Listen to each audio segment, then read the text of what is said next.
অন্তর্বর্তী সরকারের প্রধান কাজ সুবিচার নিশ্চিত করা। শেখ হাসিনার চাইতে এ সরকারের বিচার যে ভিন্ন তা প্রমাণ করতে চাই, তাই বিচারে কিছুটা সময় লাগছে বলে জানিয়েছেন আইন উপদেষ্টা আসিফ নজরুল। বুধবার সকালে বাংলা একাডেমিতে একটি আলোচনা সভায় তিনি একথা জানান। আসিফ নজরুল বলেন, বিচার করতে না পারলে আমাদের বেঁচে থাকার অধিকার নেই, যত দ্রুত সম্ভব বিচার করব। রাষ্ট্রের বিভিন্ন খাতের সংস্কার বিষয়ে তিনি বলেন, সংস্কার করার উদ্দেশ্য ভবিষ্যতে বাংলাদেশে যেন কোনো শাসক এত নির্মম হয়ে উঠতে না পারে।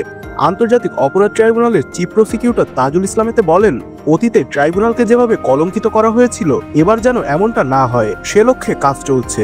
জুলাই আগস্ট আন্দোলনে কারা পেছন থেকে নির্দেশ দিয়েছে তা বের করার চেষ্টা চলছে বলেও জানান তিনি।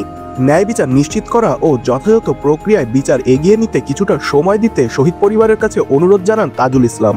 বলেছেন, যুক্তিসঙ্গত সময় নিব আমরা, বিচারে দেরি করা হবে না। শহীদ পরিবারের কাছে ন্যায় বিচার নিশ্চিত করা আমাদের অঙ্গীকার।